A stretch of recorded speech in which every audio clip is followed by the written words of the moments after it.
There's three groups of people that will go through the Great Tribulation. Number one is the church, which consists of Jewish believers and Gentile believers. Number two is unbelieving Israel. And number three is the unbelieving world. If you have ever heard any pre-tribulation rapture sermons, they're going to tell you that the tribulation is only for Israel and the unbelieving world, but that is false.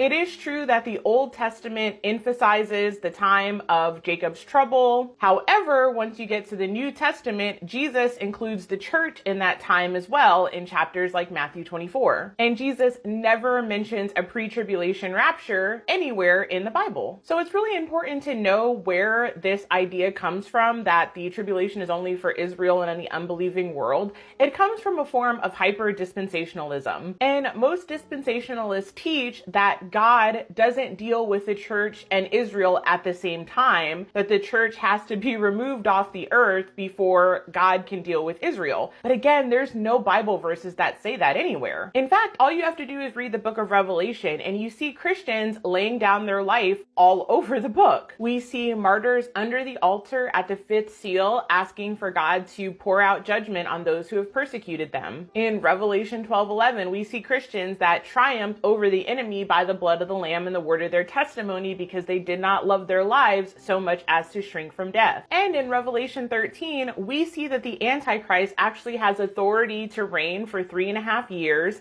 And in that time period, he gets authority to wage war against the saints and overcome them. And we see the same theme in the book of Daniel. Just listen to Revelation 13:9 through 10. It says, "Whoever has ears, let them hear. If anyone is to go into captivity they will go. If anyone is to be killed with the sword they will be killed. This calls for patient endurance and faithfulness on the part of God's people." In Revelation 17, we also see harlot Babylon persecuting Christians. Verse 6 says, "I saw that the woman was drunk with the blood of God's holy people, the blood of those who bore testimony to Jesus." And when you go back to what Jesus said in Matthew 24, it all lines up. Verse 9 of chapter 24 says, "Then you will be handed over to be persecuted and put to death, and you will be hated by all nations because of me." So who's hated by all nations because of Jesus? Not unbelieving Israel, not the unbelieving world, but the church, which is made up of believing Jewish and Gentile Christians. Now I know at this point people will say, those are the tribulation saints, they got saved after the rapture. But again, you have to provide a verse if you're going to say that. And you can't, because there's no verse saying that Christians are raptured before the tribulation. And really at that point, the entire argument completely falls apart. Because if Jesus can't deal with the church and with Israel at the same time, and you say the church is removed from the earth, but a brand new church is born when hundreds of thousands, if not millions of Christians become saved in the tribulation, that completely invalidates the original argument. Either there's Christians on earth while God is dealing with Israel in the tribulation, or there's not. And it's clear from reading the Bible that Christians are on earth. So what happens is there's a sort of circular reasoning that happens. And anytime you point out scriptures that are showing Christians in the tribulation, people will just say, well, those are tribulation saints. But when you say, show me the verse where Christians are removed from the earth before the tribulation, there is no verse. And that's a really dangerous way to interpret the Bible. That practice is called eisegesis, and that's when you read into the text something you already believe instead of reading the text for exactly what it says. And when you look back at Matthew 24, Jesus tells the church to look back at the book of Daniel to understand the future Great Tribulation. And never once does he say, P.S., you guys are not going to be here. Never once does he say, you guys are going to be removed from this time. Never once did he say, oh, this isn't for you guys, the church. This is for the people that get saved after the rapture. Those teachings have been completely invented and made up, sadly. Verse 22 says, if those days had not been cut short, no one would survive. But for the sake of the elect, those days will be shortened. Who are the elect? They're Christians. And he goes on to warn us in verses 23 through 25. It says, at that time, if anyone says to you,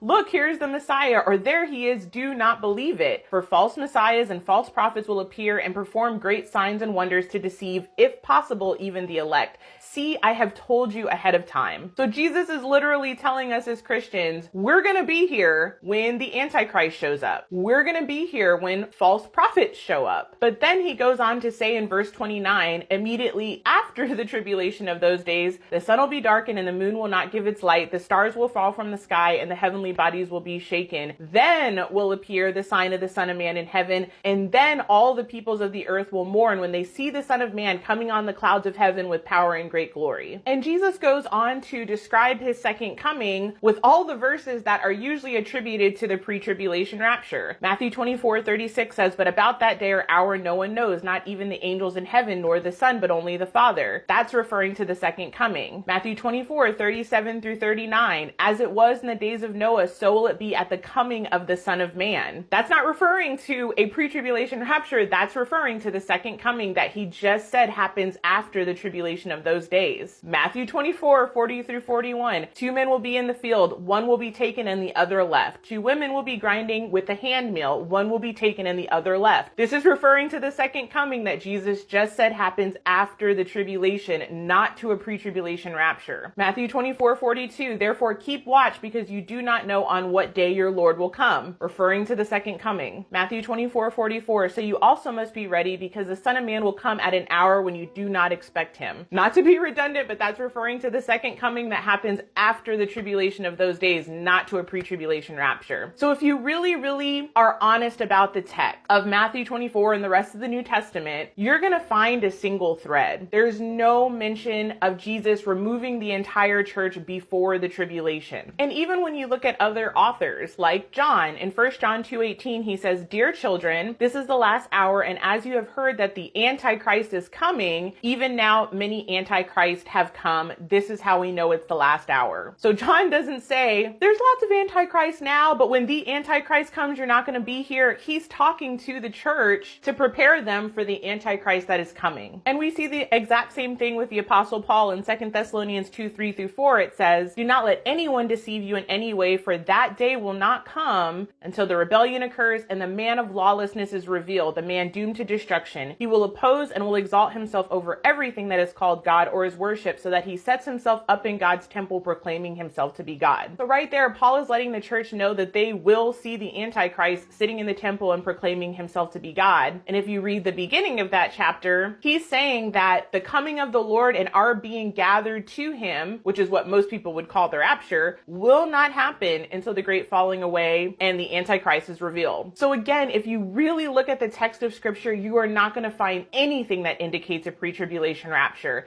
Yes, people will take verses out of context, but it's so important when reading the Bible, you have to look at the whole of scripture, because anybody can pull a few verses out and prove anything. That's why there's so many cults out there. But when you look at all of scripture, you're going to get a full picture of what's going to happen. So if you hear anybody saying that the tribulation is just for Israel and the unbelieving world, hopefully now you can show them all the verses that show that no, the church will be here for the great tribulation. Let me know if you have any questions. God bless you guys and have a great day.